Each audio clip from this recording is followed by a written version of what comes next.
Hi,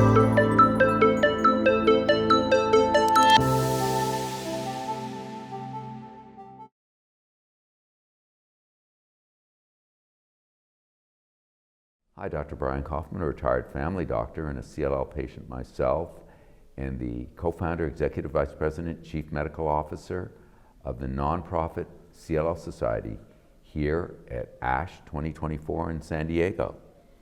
My name is Dr. Prajish Iyer, and I am a staff scientist with Dr. Lily Wong's lab, and I am a CLL Society Young Investigator this year.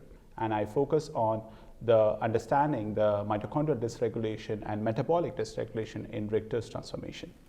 And we're so pleased that we're able to support your research and grateful to the CLL community to let them know that their donations are looking to help solve one of the real unsolved problems in Richter's transformation. And one of the things we know about Richter's transformation is that it's aggressive. It means that it grows fast, and because it grows fast, its metabolism is quicker. But it's been difficult to figure out why its metabolism is quicker. And you looked at the mitochondria and found some interesting things that were a little unexpected. So remind us what the mitochondria is for those of us who haven't looked at a biology book since high school. Yeah. Okay, so mitochondria is like a powerhouse. You can imagine like a battery of a car. You need a battery to run a car. So similarly, mitochondria provides energy to the cells to grow. And even cancer cells, what happens is there's a rewiring of the metabolism to grow faster. And mitochondria provide the ATP to grow. But what happens? ATP is a chemical energy molecule that is produced by the mitochondria, which powers the cells to grow.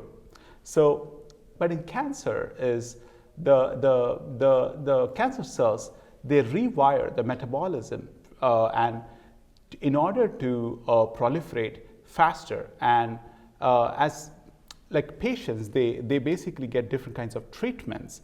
And often what happens is the cells undergo a lot of stress, and that leads to changes in the mitochondria, which drives the proliferation of Richter cells, which is a non-genetic factor that we are exploring. So it's a whole different way of looking at it. And the mitochondria are different in Richter's patients than in CLL patients, and they respond differently to medications and treatments. So tell us a little bit about your research and what possibilities this might open to be able to treat Richter's, because we need new treatments. So currently we know that there is an unmet need to understand what are the new targets. So our work in the preclinical models indicate that altered mitochondria can be treated with inhibitors that target these processes, along with CDK9 inhibitors, which are being used to treat lymphoma patients. So those are drugs that are used to treat other lymphomas, not CLL. And they work on the cell cycle. Cell cycle associated genes, yeah. Yes. So our preclinical studies suggest that if you combine a CDK9 inhibitor with a respiration inhibitor, it can basically improve. And the respiration is the energy metabolism. Yeah, yes. using the oxygen to start the whole energy process. Right? Yes. This is aerobic metabolism. Aerobic metabolism, yes. Yeah. So when you treat these mice tend to live longer, because the disease that we are modeling is very fast in the mice, and it has features of the human Richters. So that is why we are able to mimic the human Richter features in the mice, and the mice die faster. And when you treat the mice with these inhibitors, they tend to grow, tend to live longer, and there is the downstream targets of these inhibitors, they are really downregulated, which indicates that the drug is indeed working, at least in the preclinical stuff.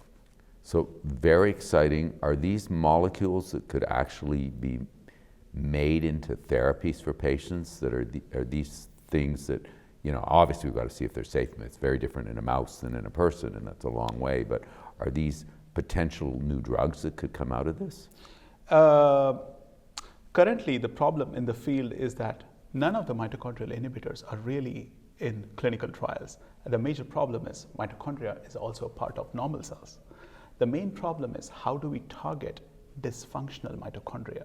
And that is where our study of metabolites come into picture. So that is why we want to identify what are the dysregulated metabolites that, for example, we have a regular metabolite that everybody knows is glucose.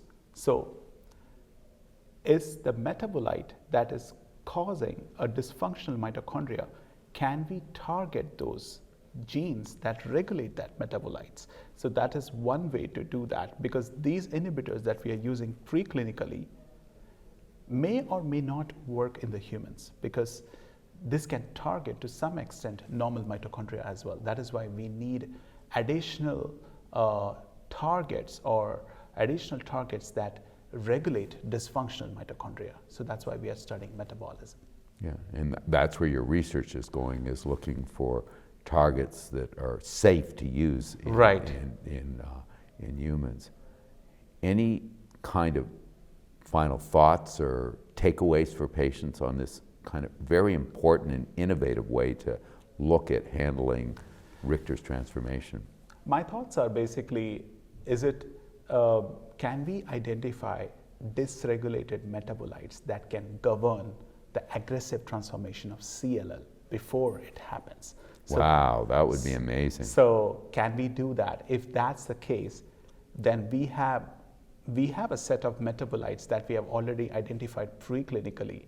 Can we use that as, I wouldn't call it a biomarker, but I would call it like markers of cellular aggression.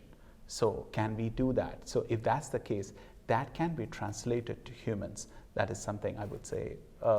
We could get an early marker on who's at risk. Because who is at risk? Who's that 1 out of 10 or 1 out of 20 patients who gets Richter's, see it before and maybe intervene early rather than later. Yeah. Wow, very exciting. I'm so glad CLL Society could support you in your research. This is very exciting. It's very complicated. We'll give a link to the abstract, but it's not going to be easy reading for the patients, but very grateful for what you're doing. Thank you so much. Thank you. Thank you, Dr. Koffman. I'm very grateful to the CLL Society, and thank you for giving me this opportunity to discuss my work with you. Thank you. Thank you.